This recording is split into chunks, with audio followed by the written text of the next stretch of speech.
사랑의 하나님 감사합니다. 오늘 우리 가운데 함께하여 주셔서 우리가 하나님의 말씀을 전하고 들을 때에 주의 말씀이 우리 가운데 머물기를 원합니다. 주의 말씀이 우리 가운데 머물러 하나님을 기쁘게 하고 우리가 주의 사람으로 용기를 얻고 살아가도록 인도하여 주시옵소서. 선하신 하나님의 은혜가 전하고 듣는 우리 모두 가운데 성령을 통하여 함께하심을 믿사오며 우리 주 예수님의 이름으로 기도하옵나이다. 아멘. 우리가 이렇게 세상에 살아가다 보면 좀 좋은 일만 있었으면 좋겠어요. 그죠? 대답을 안 하고 저를 쳐다보지 않으면 따라해 보세요. 내가 설교를 막는구나. 이렇게 생각을 하시면 돼요. 여러분 설교를 딱 듣다가 설교가 약간 새는 것 같다. 그러면 따라해서요. 내가 목사님을 안 바라봐서 그렇구나. 저를 이렇게 안 쳐다보고 딴 생각을 하잖아요. 그럼 설교를 하다가 딱 그 사람에게 설교들이 딱 맞췄을 때 저 사람 뭔 생각하지? 이러다가 설교를 잃어버려. 그러니까 여러분들이 설교를 뭐 해야 돼요?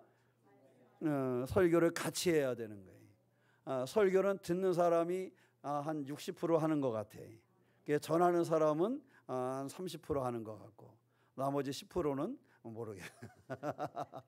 자, 여러분 잘 그렇게 들으셔야 됩니다. 아셨죠? 한번 등에 이렇게 딱 걸고 그리고 여기를 한번 이렇게 바라보시기를 바랍니다. 자, 우리가 인생을 살아가면서 사실은 힘든고 어려운 일들을 이렇게 맞이하고 싶은 사람이 있어요, 없어요? 없습니다. 그러고 싶은 사람만 대답 안 하면 되고, 그죠? 우리가 세상을 살아가면서 사실은 막 힘들고 어려운 상황은 좀 안 만났으면 좋겠다 이런 생각이 들어요. 그런데 오늘 성경을 보니까요, 무엇이 들었다 그랬어요? 흉년이 들었다 그랬어요. 자, 흉년이 들었다 그랬어. 우리도 삶을 살다 보면 사실은 뭐 어떤 사람은 건강검진을 받았는데 한순간에 야, 내가 아무 이상이 없었는데 어느 날 건강검진을 받았는데 야, 이거 내가 고칠 수 없는 큰 질병에 걸렸다라는 그런 소식을 들을 때도 있습니다. 어떤 사람은 학교에 잘 다니고 있었는데 갑자기 학교에서 큰 문제가 발생을 해서 더 이상 학교 가고 싶지 않고 죽는 것이 낫겠다고 말하는 학생들도 있습니다. 어떤 사람은 직장에 잘 다니다가 갑자기 그 직장으로부터 당신은 내일부터 안 나와도 괜찮습니다 라고 해고를 당하기도 해요. 사람이 세상을 살아가면서 이러한 일을 겪지 않으면 좋은데 어느 날 갑자기 건강검진에서 또는 학교에서 또는 직장에서 또는 사업에서 무엇을 경험해요? 무엇을 경험해요? 흉년을 경험하는 순간이 와요. 여러분, 우리가 믿음 생활하며 살아가는데 왜 내게 이런 흉년이 올까? 아니, 나는 세상을 열심히 살아가려고 한 것뿐인데 왜 건강검진을 받았는데 나한테 이러한 흉년이 왔을까? 왜 이러한 질병이 내게 왔을까? 나는 열심히 그냥 학교에 다녔을 뿐인데 왜 내게 이러한 일들이, 이러한 어려움이 왔을까? 나는 그저 직장에서 최선을 다하여 일했을 뿐인데 늦지 않으려고 그리고 끝날 때까지 최선을 다하여 일했을 뿐인데 왜 내가 이 회사에서 잘려야 되지? 이러한 등 우리는 가지각색의 흉년을 경험할 때가 있습니다. 때로는 친구 사이에서도 흉년이 올 때가 있어요. 정말 좋은 친구라고 생각했는데 정말 저 친구는 나의 모든 것을 이해해 줄 거라고 생각을 했는데 그 친구 사이에도 흉년이 와서 친구 사이도 무너질 때가 있습니다. 그런데 오늘 성경을 보면 누구에게 흉년이 왔어요? 이삭에게 흉년이 왔습니다. 근데 여러분, 이삭에게만 흉년이 온 게 아니라 누구 때도 흉년이 왔었어요? 아브라함 때도 흉년이 왔어요. 아브라함과 이삭은 어떤 관계예요? 부자 관계예요. 아버지와 아들의 관계예요. 아버지 때도 무엇이 왔는데? 흉년이 왔는데 대답을 안 하면 뭐 한다? 졸린다. 아버지 때도 무엇이 왔는데? 흉년이 왔는데 아들 이삭 때에도 무엇이 왔어요? 흉년이 왔어요. 그들이 믿음을 가지고 살아가는 믿음의 가문, 하나님의 사람으로 살아가는 사람들인데 아버지 때도 흉년을, 아들 때도 흉년을 맞이하는 이러한 힘겨운 상황이 그들 가운데 있었던 거예요. 때때로 믿음으로 사는 사람들이 그런 이야기를 할 때가 있습니다. 하나님, 저는 예배하면서 열심히 믿음을 가지고 살아갔는데 왜 제게 그런 일이 벌어집니까? 하나님, 저는 예배하면서 하나님을 찾고 기도하며 살아갔는데 왜 제게 이러한 일이 이루어집니까? 이렇게 하나님을 원망하는 순간이 옵니다. 그런데 오늘 성경을 보니까 아브라함 같은 믿음의 사람에게도 무엇이 왔고? 흉년이 왔고, 그에게 하나님께서 약속하여 주신 약속의 아들 이삭에게도 무엇이 왔어요? 흉년이 왔습니다. 중요한 건 흉년이 아니라는 것을 우리에게 가르쳐주고 있는 거예요. 따라 보세요. 중요한 것은 흉년이 아니다. 흉년이 중요한 게 아니에요. 아브라함에게도 흉년이 왔고 아브라함의 아들이었던 누구에게도, 이삭에게도 흉년이 왔어요. 이걸 보면 누구에게나 흉년이 올 수 있다라는 거예요. 그러니까 흉년이 온 자체가 그게 문제가 아니라는 거야. 여러분, 흉년에 너무 신경 쓰지 마세요. 내가 맞이하는 그런 어려움, 내가 겪는 흉년, 거기에 너무 신경 쓰지 마세요. 그것이 중요한 것이 아니에요. 그거 자체에 의미를 두는 것이 아니에요. 더욱더 중요한 의미는 무엇이냐 하면 흉년이 왔을 때에 무엇을 바라보느냐, 이것이 문제가 되는 것입니다. 아브라함과 이삭도 아버지 때 흉년을 맞이하고 아들 때 흉년을 맞이했는데 중요한 것은 아브라함도 흉년에 맞을 때 하나님을 바라볼 줄 알았고 이삭도 흉년에 맞이했을 때 하나님을 바라볼 줄 알았다라는 것입니다. 사랑하는 성도 여러분, 흉년에 맞이했을 때 어디를 바라보고 있습니까? 흉년에 맞이할 때 어디를 향하고 있습니까? 오늘 말씀을 통해서 내가 흉년을 경험할 때, 인생의 흉년을 경험할 때 무엇을 바라보아야 하는가를 분명히 알 수 있는 그런 믿음의 주인공이 되시기를 주님의 이름으로 축원합니다. 말씀드린 것처럼 흉년은 누구에게나 뭐한다? 올 수 있다. 흉년은 누구에게나 찾아온다는 사실을 먼저 인정을 해야 됩니다. 말씀드린 것처럼 아브라함 때에 첫 흉년이 들었더니 그 땅에 무엇이 또 흉년이 들매. 성경은 이렇게 시작을 합니다. 아브라함 때에 첫 흉년이 들었는데 그 땅에 또 흉년이 들었다. 믿음의 조상이었던 아브라함에게도 흉년이 왔고 그 아들도 흉년이 와서 흉년을 피할 수가 없었습니다. 이 말은요, 하나님을 믿는 사람에게도 무엇이 온다? 흉년. 하나님을 믿는 사람에게도 이기가 온다는 거예요. 여러분, 이기를 다 경험해 보셨죠? 이기를 경험해 봤을 거예요.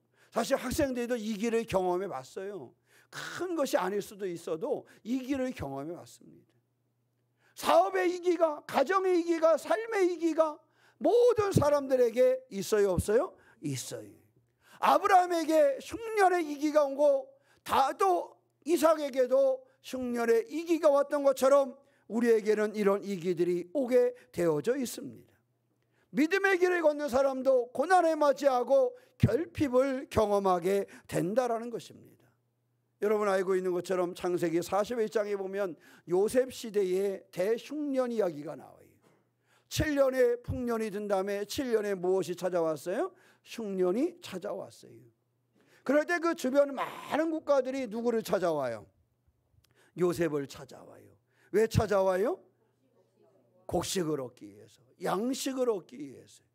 흉년의 문제를 사람이 해결할 수 없다라는 거예요.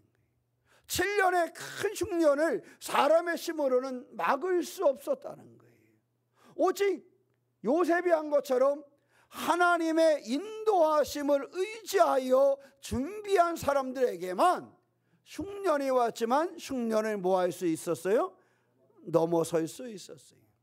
흉년이 왔지만 흉년을 이길 수가 있었어요. 믿음을 가진 사람에게도 이기는 옵니다. 그러니까 여러분, 왜 나에게 이기가 왔는가? 아니 나는 열심히 예배하고 열심히 헌금하고 열심히 헌신했는데 왜 내게 이기가 왔을까? 이기는 와요, 이기는. 근데 중요한 것은 그 이기 가운데 하나님을 의지하고 하나님의 인도하심을 받는 것이 중요하다. 요셉은 이기가 왔는데 하나님의 인도하심으로 준비하여 그 흉년의 이기를 그의 삶의 발판을 삼았다라는 사실입니다. 또 흉년 이야기가 나오는데 룻기에 보면 거기도 흉년 이야기가 나와요. 누구에 대한? 엘리멜렉 가족에 대해서. 그들은 흉년을 피해서 모압으로 이주를 했어. 뭘 피해서? 흉년을 피해서. 그런데 흉년을 피해서 간 그곳에서도 또 무엇을 경험해요? 또 흉년을 경험해. 참 사람의 삶이 어쩜 그럴까. 이거를 피했는데, 피해간다고 갔는데 거기서 또 어려움을 경험하는 거야. 우리가 그럴 때 참 슬프잖아, 그죠? 뭔가를 피할 길을 찾았는데 더 큰 고난과 아픔을 경험하게 된 것입니다. 사람이 선택하는 거는요 늘 한계가 있어요. 내가 선택하고 내가 결정을 해서 그 한계와 고난을 넘어설 것 같아도 사실은 그러지 못할 때가 많습니다. 그 흉년을 피해서 모압으로 가게 되면 적어도 부자는 되지 않아도 모압에서 흉년을 이겨내고 우리 가족이 먹으면서 살아갈 수는 있겠지 하고 떠나갔는데 오히려 그곳에 가서 어려움을 겪고 아버지도 세상을 떠나고 두 아들도 세상을 떠나는 것, 이것이 그들의 삶이었습니다. 우리의 삶은 어떻게 살아야 될까? 흉년에 맞이할 때, 삶의 이기를 맞이할 때, 특별히 아직 젊어도 앞으로 더 그러한 이기를 우리가 맞을 수 있는데 그러한 이기를 맞이할 때 어떻게 해야 할 것인가? 단 하나입니다. 우리가 바라본 요셉은 하나님의 뜻을 미리 준비했어요. 그가 평상시에 넉넉할 때에, 풍년이 왔을 때에 하나님의 말씀과 하나님의 뜻을 미리 준비를 했습니다. 이렇게 하나님의 뜻을 그가 준비했기 때문에 그가 흉년이란 이기가 왔을 때 그 이기를 이겨낼 수 있는 그러한 주인공이 되었던 것입니다. 사랑하는 성도 여러분, 우리 가운데는 이기가 찾아옵니다. 건강의 이기가 찾아올 수도 있고 사업의 이기가 찾아올 수도 있고 우리 학생들은 학교에서도 내게 이기가 찾아올 수 있습니다. 그러나 그럴 때에 평상시에 하나님의 뜻을 기억하고 하나님의 뜻에 순종하면서 믿음의 근육을 키울 수 있는 신앙의 주인공이 되시기를 축원합니다. 사람이 힘들고 어려울 때, 병들었을 때 무엇이 떨어졌다 그래요? 면역력이 떨어졌다 그래요. 면역력은 병이 왔을 때 준비해요? 평상시에 준비해야 됩니다. 사람이요, 근육은 언제 키워야 돼요? 건강할 때 근육을 키워야 돼요. 평상시에 근육을 키워야, 그래야 건강한 거예요. 믿음의 근육도요, 여러분 지금 키우셔야 됩니다. 지금 믿음의 근육을 키워야 이기가 왔을 때 그 이기를 이겨낼 만한 그런 믿음의 주인공이 될 수 있는 것입니다. 지금 믿음의 근육을 키워놓지 아니하면 그 일을 감당할 수 없어요. 요셉의 삶을 보면 그런 늘 하나님과 동행하며 믿음의 근육을 키웠어요. 그런 담대한 믿음의 근육을 키워서 이기가 올 때마다 그 이기를 넘어설 수 있는 주인공이 될 수 있었다라는 사실입니다. 사랑하는 성도 여러분, 사람의 계획을 넘어서는 하나님만이 참 소망이 된다는 사실을 기억하시고 이기가 내게 올 때 내게 오는 이기를 인정하고 하나님의 뜻에 순종할 줄 아는 그런 믿음의 주인공이 되시기를 주님의 이름으로 축원합니다. 하나님의 순종하는 사람들은 어떻게 해야 될까? 흉년 속에서요, 하나님의 말씀을 들을 수 있어야 됩니다. 하나님이 이삭에게 말씀하셨어요. 애굽으로 뭐 하지 말고? 내려가지 말고. 애굽으로 내려가지 말고 내가 내게 지시한 땅에 뭐하라? 거주하라 그랬어요. 사람의 본능은요, 항상 뭐한 곳을 찾아요? 안전한 곳을 찾아. 그죠? 안전한 곳을 찾아요. 사람의 본능은 가다가도 좀 안전한 곳이 어딜까?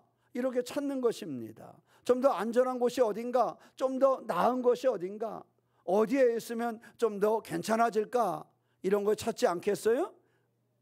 뭐 대답을 안 해. 그래요, 안 그래요? 그렇잖아요. 이게 사람들이 일반적으로 생각하는 거예요. 마찬가지로요, 이삭도 마찬가지였던 거예요. 내가 애굽에 가면 거기가 좀 낫지 않을까? 흉년에 왔는데 애굽에 가면 거기가 좀 낫지 않을까? 이런 생각을 갖게 된 겁니다. 본능적으로 거기 가면 조금 더 안전하고 거기 가면 좀 더 먹을 것이 있고 그러지 않을까? 이런 생각을 하게 되는 거예요. 우리도 세상을 살아가면서 내가 직장을 일로 옮기면 조금 괜찮아지지 않을까? 이런 생각 해보신 적 있어요, 없어요? 있잖아요. 내가 저기 가서 일을 하면 좀 더 돈을 잘 벌지 않을까? 내가 주식을 이거를 팔고 이걸 살면 좀 더 오르지 않을까? 그러다가 망하잖아, 그죠? 그런 거예요. 내가 좀 더 안전하게 느껴지고 좀 더 풍요롭게 느껴지는 곳으로 향하는 것이 사람들입니다. 애굽으로 내려가는 거지요. 애굽으로 내려가는 거예요. 내가 볼 때 그것이 뭐해 보이니까, 더 좋아 보이고 괜찮아 보이니까. 그래서 내가 괜찮아 보이는 그 길을 선택하는 거예요. 그런데 하나님은 말씀하셨어요. 애굽으로 내려가지 말고 내가 내게 지시하는 땅에 뭐하라? 거주하라. 안전지대를 찾으려 하지만 안전지대를 사람이 온전히 찾을 수가 없어요. 안전지대로 오직 하나님의 말씀에 따라 머물라 라고 하시는 그곳에 있는 것이 안전지대라는 사실을 우리는 알아야 됩니다. 말씀을 붙드는 것이 참으로 안전지대인 것입니다. 내가 생각할 때 더 안전해 보이고 내가 생각할 때 더 풍요로워 보여서 그 길을 선택하고 안전하여지는 것이 아니라, 하나님께서 가라 할 때 가고 하나님께서 머물러라 할 때 머물 줄 아는, 하나님의 말씀을 따를 줄 아는 그곳이 하나님의 축복의 자리라는 사실을 기억하는 성도가 되시기를 축원합니다. 출애굽기 14장에 보면 이스라엘 백성이 홍해 앞에 서게 됩니다. 우리가 아는 것처럼 앞에는 홍해가 있고 뒤에는 누가 있어요? 애굽 병사들이 쫓아오는 그러한 때였습니다. 그때도 하나님은 그들 가운데 말씀하셨습니다. 너희는 두려워하지 말고 가만히 서서 여호와께서 오늘 너희를 위하여 행하시는 구원을 보라 그랬어요. 이 사람들이 이제 안전한 곳이 없는 거예요. 앞에는 바다가 가로막고 있고 뒤에는 군인들이 쫓아오니 이 사람들이 사방에 눈을 안 돌려봤겠습니까? 내가 어디 있어야 안전할까? 이거를 찾지 않았겠어요, 그죠? 사람이 그래요, 안 그래요?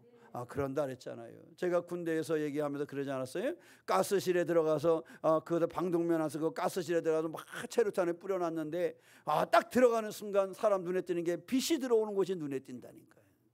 그래가지고 이렇게 그 안에 딱 가두었는데 저쪽 한 곳에 빛이 들어와. 그 옛날 형식으로 만들어져 있는 곳이기 때문에. 그래서 고기를 딱 받았다가 그냥 군가 부르고 막 그러다가 더 이상 못 견디겠으니까 고기 가가지고 고기 매달려 이러잖아요. 고가 붙잡고, 왜? 고거라도 붙잡고 있으면 뭐 할 것 같으니까, 살서 숨을 쉴 것 같으니까. 그런데 뭐 나중에 보니까 거기 있으나 안에 있으나 똑같긴 하더라고. 근데 그럼에도 불구하고 그 빛이 들어오는 것이 더 안전한 것 같으니까 찾는 거예요. 근데 그 안에, 가스실 그 안에 안전한 곳이 없어요. 밖으로 나와야 안전하지 그 안에 안전한 것이 없어요. 우리는 세상에 살아가면서 그렇습니다. 찾는 거예요. 이스라엘 백성들이 앞에는 홍해가 있고 뒤에는 애굽 사람들이 있는데 가야 할 곳의 사방을 바라보고 찾는 겁니다. 내가 어디로 가야 될까? 내가 이 물로 뛰어들어야 되나? 아니면 애굽 병사들에게 손들고 나아가야 되나? 아니면 좌측으로 가야 되나 우측으로 가야 되나? 이 사람들이 사방을 둘러봅니다. 그런데 그럴 때 하나님이 그들에게 하신 말씀이 가만히 서서 오늘 너희를 위하여 행하시는 구원을 보라. 그냥 네가 할 일이 없다. 너는 그냥 나만 붙잡아라. 너는 내가 말하는데 귀를 기울여라. 이렇게 말씀하고 있는 것입니다. 사랑하는 성도 여러분, 위기가 왔을 때 가장 중요한 것은 하나님의 말씀에 귀를 기울이는 거예요. 위기가 왔을 때 가장 중요한 것은 하나님의 말씀을 들을 기회를 갖는 거예요. 너는 가만히 서서 하나님이 어떻게 구원하는가를 봐라 라고 말씀하시는 것처럼, 하나님은 우리를 구원하시고 그 위기에서 우리를 건지실 것인데 우리가 거기에서 하나님의 말씀에 순종하는 것, 이거 이상의 길이 없다라는 사실입니다. 그러므로 여러분, 혹시나 위기가 왔을 때, 내게 흉년이 왔을 때 하나님의 말씀에 귀를 기울일 수 있는 신앙의 주인공이 되시기를 축원합니다. 여호수아에 보면 또 그런 말씀이 나와요. 여호수아 5장에서 길갈 언약 이야기가 나오는데, 이스라엘 백성들이 이제 전쟁을 하러 가야 돼요. 자, 전쟁을 하러 가려면 몸이 어때야 돼요? 몸이 좋아야 되죠. 몸도 좋아야 되고 건강에 이상이 없어야 되잖아요. 그죠? 그래서 나가 싸울 만한 준비가 돼야 되잖아요. 그런데 여러분, 길갈에서 뭘 했어요? 길갈에서 길갈 언약이라 그랬잖아. 자, 길갈에서 뭘 했을까요? 할례를 행한 거야. 할례를. 여러분, 남자들이 할례를 행하면 전쟁터에 나갈 수가 있어요, 없어요? 몰라요. 그렇지. 아직 남편한테 물어봐. 자, 사람이 세상을 살아가면서요, 사실 전쟁을 하려면 움직여야 되는데, 이거는 어서 할례를 행한 거예요. 사람의 마음으로, 사람의 생각으로 이해가 돼요, 안 돼요? 이해가 안 되죠. 아니, 전쟁을 해야 되는 사람들이 그러면 안 되잖아. 전쟁을 해야 되는 사람들이 나가 싸울 수 있도록 그렇게 해야 되는데, 아니, 거기서 전쟁을 해야 될 이 남자들에게 할례를 행한 거예요.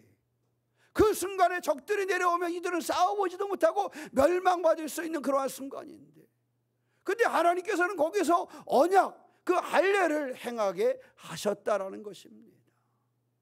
사람의 마음으로는 이해할 수 없어요. 사람의 생각으로는 넘어설 수 없어요. 그런데 하나님은 그곳에서 인간적으로 이해할 수 없는 것을 넘어서서 전쟁을 치러야 되는 사람들에게 할례를 행했습니다.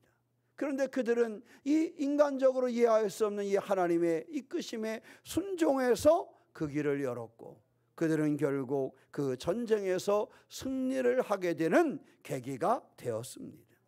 하나님의 말씀을 붙잡았기 때문에, 여호수아는 전쟁터에서도 하나님의 말씀을 붙잡았기 때문에 그는 두려움을 이기고 승리할 수 있는 그런 사람이 될 수 있었습니다. 사랑하는 성도 여러분, 위기가 왔을 때 하나님의 말씀을 붙잡으시기 바랍니다. 마음의 위기가 왔을 때도 하나님의 말씀을 붙잡고요, 직장에서 위기가 오거나 학교에서 위기가 왔을 때도 하나님의 말씀을 붙잡으세요. 성경을 붙잡고 약속을 찾아보세요. 나를 향한 하나님의 약속이 무엇일까? 그 약속을 찾아보세요. 그래서 내게 온 위기 속에서 하나님의 약속을 붙잡고 승리의 길을 걸었던 여호수아처럼 내 인생을 승리로 만들어갈 수 있도록 하나님의 말씀에 귀를 기울이는, 하나님의 말씀을 듣는 신앙의 주인공이 되시기를 축원합니다. 흉년은 환경을 바꾸기보다, 흉년이라는 환경을 바꾸기보다 그 흉년 속에서 하나님의 말씀을 붙잡을 수 있는 성도가 되시기를 축원합니다. 사실 흉년이 왔을 때 이거를 확 좀 바꿨으면 좋겠어. 근데 우리에게는 그럴 만한 능력이 있어요, 없어요? 없어요. 내게 어려움이 왔을 때 이거 좀 확 바꿨으면 좋겠어. 근데 잘 안 돼요. 사람의 일은 한계가 있습니다. 그러면 흉년이 온 그 환경을 내가 어떻게 할 수 없고 어떻게 바꿀 수 없지만, 그 흉년이 왔으니 그때에도 하나님의 말씀을 뭐 할 수는 있어요? 붙잡을 수는 있잖아요. 하나님의 말씀을 찾을 수는 있잖아요. 여호수아처럼 하나님의 말씀을 들을 수 있잖아요. 흉년이 왔을 때 그때가 더욱 내가 하나님의 말씀을 가까이 해야 할 때라는 사실을 기억하시고 하나님의 말씀을 붙잡는 신앙의 주인공이 되시기를 주님의 이름으로 축원합니다. 중요한 것은요, 그럴 때에, 자, 흉년이 왔어요. 하나님의 약속은 바뀔까요, 안 바뀔까요? 안 바뀐다는 겁니다. 중요한 것은 거기에 있어요. 사람의 약속은 바뀌어요, 안 바뀌어요? 사람의 약속은 바뀝니다. 딱 뭐, 야, 내가 지금 이러하니 그거 좀 바꾸자, 이럴 수 있어요, 그죠? 사람의 약속은 그렇더라고요. 이게 바뀌어져요. 제가 어저께 그 LED 전등 교체한 인천에서 12분이 오셔서 같이 점심을 드시는데, 그분들 그래요. 목사님, 저희가 어디에서 밥을 먹고 싶은데 예약 좀 해주세요, 그러더라고요. 그래서 제가 예약을 하려고 전화를 했어요. 그랬더니 그 식당에서 그래요. 목사님, 저희 예약 안 받습니다. 그러더라고요. 그래서 왜요? 그랬더니 저희는 이제 예약을 이제는 안 받습니다. 그냥 오는 손님. 왜 그런가 그랬더니 예약해놓고 뭐 한 경우가 많았어요. 그런 경우가 많은 거야. 예약해놓고 상을 비워놨는데 사람들이 막 오는데 이걸 비워놓으니까 못하는 거야. 근데 그러다가 이 사람들이 뭐 하는 경우가 생겨요? 취소하는 경우가 많이 생긴다는 거야. 그러면서 그분이, 그 주인분이 그러더라고요. 목사님, 죄송합니다. 저희 예약 받지 않습니다. 저희는 그냥 오세요. 그러더라고요. 근데 멀리서 와서 그냥 갔다가 오래 기다릴 수도 없고 이게 시간이 빨리 올라가야 되는데 좀 그렇잖아요. 그래서 제가 다시 한번 말씀을 드렸어요. 이러저러해서 이렇게 된 거니까 좀 예약을 해주셨으면 좋겠어요. 제가 몇 시까지 가겠습니다. 그랬더니 그분이 그래도 감사하게, 목사님 말씀하시니까 제가 예약 받을게요. 근데 저희 예약 안 받습니다. 그러시더라고요. 그래서 다행히 5분 지각해서 가서 밥을 먹었어요. 왜냐, 아까 그 집에서 시간이 너무 많이 걸렸어요. 그렇지 않았으면 시간 전에 갔을 텐데 그 집에 오래 있다가 5분 지각을 했어요. 하여튼 중요한 것은 뭐냐? 약속은, 사람의 약속은 변할 수 있어요. 왜냐하면 내가 약속을 했지만 뭐 할 수도 있어요. 바뀔 수도 있잖아요. 그래서 오늘도 목사님, 제가 오늘은 꼭 갈게요 그랬지만 밖에서 못 나오신 분도 있단 말이야. 사람은 환경에 그 바뀌게 그럴 때도 있어요. 근데요, 우리가 신앙생활을 하면서 중요한 것 중에 하나는 하나님의 약속은 바뀐다 안 바뀐다? 안 바뀌신다는 거예요. 하나님의 약속은 변하지 않는다는 거예요. 나를 향하신 하나님의 약속이 변하지 않는다는 거예요. 때때로는 내가 느낄 때에 하나님의 약속이 바뀔 것처럼 내가 어려움을 겪는다라고 느껴지는 순간이 있어요. 그 순간에도 나를 향하신 하나님의 약속은 변하지 않는다. 나를 향하신 하나님의 약속이 변하지 않는 그것이 내게 힘이에요. 그러니까 여호수아가요, 삶을 자신 있게 살아가는 거야. 왜? 전쟁을 하고 어려움을 겪는데 하나님 나와 함께 하신다라고 나에게 담대하라고 그러고 내가 땅을 차지할 거라고 약속을 했어요. 그 여호수아는 한 가지가 분명한데, 나를 향하신 하나님의 약속은 뭐하지 않을 거라는 거, 변하지 않을 거라는 거예요. 그러니 그가 담대할 수밖에, 어려움을 겪지만 힘겨운 흉년을 맞이하지만 담대할 수밖에. 왜? 하나님의 약속은 내게 있는데 그 약속은 뭐하지 않을 거니까, 변하지 않을 것이니까. 아브라함이 힘을 낼 수밖에 없지. 흉년을 맞이하고 힘들고 어려운데 하나님이 나에게 주신 그 약속은 뭐하지 않으니까, 변하지 않으니까. 중요한 것은 거기에 있어요. 나를 향하신 하나님의 약속을 발견한 사람들이 왜 인생을 힘있게 살아가는지 아세요? 나를 향하신 하나님의 약속이 변하지 않을 것을 믿기 때문에 그렇습니다. 오늘 말씀에도 그렇잖아요. 내가 너와 함께 있어 내게 복을 주고 내 자손으로 말미암아 천하 만민이 복을 받으리라. 이 약속을 가지. 이삭이 흉년에 맞았어. 내가 지금 흉년에 맞이했지만 그럼에도 불구하고 하나님은 나에게 뭐 하실 거야? 복을 주실 거야. 이 약속을 하나님이 주셨기 때문에 그 약속은 뭐 하지 않을 거야? 변하지 않을 거야. 지금 당장은 내가 흉년에 와서 조금 어렵지만 나를 향하신 하나님의 복의 약속은 분명하니, 그것은 변하지 않으니 그것은 반드시 이루어질 거야. 이것을 아브라함은 가지고 있는 거예요. 여호수아는 그거를 가지고 있는 겁니다. 그러니까 상황은 변해도 환경은 때때로 어려워도 하나님의 약속과 그 임재하심은 변하지 않는다는 거예요. 그래서 그리스도인들이요, 용기를 얻는 겁니다. 그래서 그리스도인들이 별 볼 일 없어 보이는데 당당할 수 있는 거예요. 저 뭐지? 별거 아니어 보이는데. 그런데 당당한 거예요. 왜? 하나님의 약속이 우리에게 있으니까. 저는 우리 교회도, 저는 우리 성도들도 그랬으면 좋겠어요. 여러분 어디 가서 우리 교회는 작아서 그러지 마. 아셨죠? 어디 가서 그러지 말래. 우리 교회 작다 그러지 마. 하나님이 작다 그러지 않는데 왜 내가 스스로 작다 그래? 왜 대답도 안 해? 사람이 말이에요. 그 다른 거예요. 어디 가서 저는 그냥 해라면 조금만, 그럴 필요가 없다니까. 왜 대답을 잘 안 하지? 그런 거예요. 하나님의 교회를 세우시고 하나님의 선교적 사명을 감당하게 하시고 그 일을 하게 하시는데 우리가 왜 그렇게 나는 메뚜기라고 생각하면 안 되잖아요. 그렇잖아요. 저는 그거에 심는 것 같아요.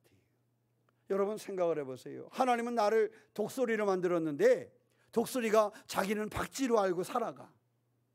불쌍하지 않아요? 여러분 학생들 생각을 해보세요. 하나님이 여러분을 독수리로 만들었는데 여러분 스스로는 자기를 박쥐라고 여기고 아유 난 그거 못해 이러고 살아가. 불쌍한 거 아니에요? 그죠? 처음부터 박쥐로 만들어졌으면 몰라. 근데 하나님은 그 사람을 독수리로 만들었는데 자기 스스로는 박쥐로 알고 그렇게 소극적으로 그렇게 작게 그렇게 부족하게 살아가. 불쌍한 거 아니겠습니까? 우리는요 하나님의 사람으로 부름을 받은 거예요. 변하지 아니하는 하나님의 약속을 가지고 있는 거예요. 아브라함이 그러했던 것처럼 여호수아가 그랬던 것처럼 변하지 않는 하나님의 약속이 내게 있는데 왜 우리가 당당하지 못해요? 하나님의 그 약속이 우리 가운데 있는데 왜 매일 나는 이렇게 메뚜기처럼 살아갑니까? 사랑하는 성도 여러분, 힘을 가지시기를 바랍니다. 우리를 향하신 하나님의 약속은 힘이 있고 그 약속은 변화가 없습니다. 하나님의 약속이 변화가 없다라는 것은 그 약속이 반드시 뭐 한다는 거예요? 이루어진다, 성취된다라는 거예요. 나를 향하신 하나님의 약속이 성취된다라는 거예요. 여러분을 향하신 하나님의 약속이 성취된다라는 거예요. 변하지 않고 때로는 내가 시험이나 위기나 어려움을 겪어도 하나님의 약속은 변하지 않고 내게 이루어진다라는 겁니다. 예레미야 29장에 보면 바벨론 포로 이야기가 나옵니다. 그때 예레미야가 이야기합니다. 포로 생활 70년이면 사람들이 큰 절망에 빠졌을 겁니다. 아이고 이제 우리는 돌아가기는 다 틀렸다. 고향집에 가도 아는 사람 없고 우리 아버지 엄마 여기 먼 타국에서 다 죽고 가도 아는 사람도 없을 거고 이제는 우리가 어떻게 살 것인가 낙심할 거예요. 포로 생활 70년이면 절망했지요. 포기하지요. 그런데 그들 가운데 예레미야는 이야기합니다. 너희를 향한 나의 생각은 평안이요 재앙이 아니니라. 너희에게 미래와 희망을 주는 것이니라. 이렇게 얘기해요. 절망, 70년의 포로 생활 중에 절망에 빠져있는 그 백성들에게 말씀하시기를 너희에게 미래와 희망을 주는 것이니라. 예레미야의 이대함은 이런 거예요. 이 소망, 이 약속을 잃어버리지 않는 겁니다. 하나님의 약속은 선하시며 반드시 이루어질 거라는 그 확신을 가지고 그는 살아가고 있는 겁니다. 70년이라는 포로 생활에 흉년을 맞이했지만 그는 변화가 없었어요. 우리가 잘 알고 있는 다윗 임금은 어떻습니까? 그는 여러분의 흉년의 이기를 겪습니다. 사울이 그를 죽이려고 날마다 추격해 옵니다. 그럴 수 없는 전쟁의 터전에 나갑니다. 때로는 그의 아들들도 그를 반역하는 일들이 일어났습니다. 그런데 그는 하나님의 약속을 믿고 끝까지 기다리며 그 일을 이루어 갔습니다. 그는 뭐라고 고백합니까? 여호와는 나의 목자시니 여호와는 나의 목자시니 내게 부족함이 없으리로다. 약속을 믿고 기다리는 거예요. 약속을 믿고 흉년 속에서도 소망을 잃어버리지 않는 거예요. 여호와는 나의 목자시니 내게 부족함이 없으리로다. 생각을 해보세요. 아들이 반역을 일으켰는데 아들이 반역을 일으켜서 나를 죽이려고 그러는데 여호와는 나의 목자시니 내게 부족함이 없으리로다. 전쟁의 터전에서 내가 죽을 위기에 처했는데 여호와는 나의 목자시니 내게 부족함이 없으리로다. 사울왕이 나를 죽이려고 그렇게 몰고 다니는데 여호와는 나의 목자시니 내게 부족함이 없으리로다. 하나님에 대한 이 확신이 그가 처해 있는 환경은 다르고 어려움을 겪었지만 그가 무너지지 아니하고 승리하게 되는 그런 계기가 되었다라는 사실입니다. 사랑하는 성도 여러분, 흉년 속에서도 하나님을 붙잡으시기 바랍니다. 인생의 위기 속에서도 하나님의 변하지 아니하시는 하나님의 말씀을 붙잡는 성도가 되시기를 축원합니다. 조지 밀러 이야기로 오늘 말씀을 맺고자 합니다. 19세기 영국의 조지 밀러는 우리가 잘 알고 있는 것처럼 1만 명이 넘는 고아들을 돌본 사람이었습니다. 그는 사실은 사역에 후원자도 없었고 그 사역을 위해서 광고도 하지 않았다고 합니다. 그런데 그는 다만 하나님의 약속을 믿고 그 사역을 감당하는 일을 멈추지 않았습니다. 그런데 어느 날 양식이 딱 떨어진 날이 있었대요. 그날 아침에 고아들이 다 모여 있는데 먹을 것이 하나도 남아있지 않아서 아이들을 먹일 것이 없더래요. 그래서 배고픈 상태로 아이들이 식탁 위에 딱 앉았대요. 식탁 위에 앉기는 했는데 식탁 위에 먹을 것은 하나도 없어. 그때에 그는 이렇게 말했습니다. 얘들아, 하나님께 감사 기도를 드리자. 오늘도 우리에게 먹을 것을 주실 거야. 이렇게 고백하면서 그는 감사 기도를 드렸습니다. 그런데 기적적인 것은 감사 기도를 드린 이후에 문을 두드리는 소리가 들리더래요. 한 빵집 주인이 새벽에 갑자기 마음이 내가 거기를 빵을 가져가야 될 것 같아 하는 마음이 들어서 빵을 준비해 가지고 잔뜩 빵을 구워 가지고 그 조지 밀러를 찾아왔다라는 거예요. 그 이제 빵이 생겼어요. 그런데 이거는 먹어야 되는데 그분의 일이 끝나기도 전에 뒤를 이어서 우유 배달하는 마차가 들어오더래요. 우유 배달하는 마차가 왜 들어왔냐면 갑자기 마차가 고장나서 그곳에서 갈 수가 없었어요. 그때는 우유를 지금처럼 오래 간직할 수가 없기 때문에 마차가 그곳에 고장이 나서 이 우유를 그냥 버릴 수밖에 없게 되었다는 거예요. 그래가지고 보니까 여기 그 고아들을 위한 집이 있으니까 이거를 버리기도 아깝고 저 집에 줘야 되겠다. 그래서 그 사람이 와가지고 문을 두드리고 들어왔다는 거예요. 그래서 그날 아침에 먹을 빵과 우유가 준비가 되었다라는 거예요. 그래서 그는 이렇게 고백합니다. 뮬러는 말합니다. 흉년 같은 날에도 하나님의 약속은 변치 않았습니다. 믿음의 눈으로 보면 하나님은 항상 준비하고 계셨습니다. 이것이 조지 뮬러의 고백이었습니다. 사랑하는 성도 여러분, 때로는 흉년, 때로는 이기, 때로는 시험, 때로는 아픔의 순간을 지날 때에도 조지 뮬러가 고백했던 것처럼 하나님은 항상 준비하고 계십니다. 우리를 향한 하나님의 약속은 변하지 않습니다. 아브라함을 향한, 이삭을 향한 약속이 흉년이 왔을 때도 변하지 않았던 것처럼 여호수아가 전쟁을 치르며 나갈 때도 하나님의 약속이 변하지 않았던 것처럼 다윗이 사울에게 도망자가 되어지고 힘겨운 삶을 살아가고 아들들이 반역을 하는 그 순간에도 하나님은 그를 위하여 준비하고 계셨고 그 약속을 이루셨던 것처럼 하나님은 우리가 맞이하는 이기와 흉년 가운데도 약속을 가지고 계시고 그 약속을 지키신다는 사실을 기억하며 승리하는 하나님의 백성들, 인생의 흉년이 될 때 하나님을 기억하고 하나님을 바라보는 성도가 되시기를 주님의 이름으로 축원합니다. 기도하겠습니다. 사랑의 하나님, 우리도 오시고 인도하시라 하나님을 의지합니다. 믿음으로 승리하게 하여 주시옵소서. 뮬러의 고백처럼 흉년 같은 날에도 하나님의 약속은 변치 않았습니다. 믿음의 눈으로 보면 하나님은 항상 준비하고 계셨습니다라는 고백이 우리의 삶에 이루어지게 하여 주시옵소서. 하나님의 흉년을 통해 우리를 연단하시고 더 큰 복을 예비하셨음을 믿습니다. 오늘도 흉년의 한가운데서 우리가 하나님의 말씀과 약속을 붙잡고 승리하는 믿음의 삶을 살게 하여 주시옵소서. 오직 주님의 말씀에 고정되게 하여 주시고 말씀을 붙잡고 순종함으로 흉년 속에서도 은혜와 복을 경험하게 하여 주시옵소서. 우리 주 예수님의 이름으로 기도하옵나이다. 아멘.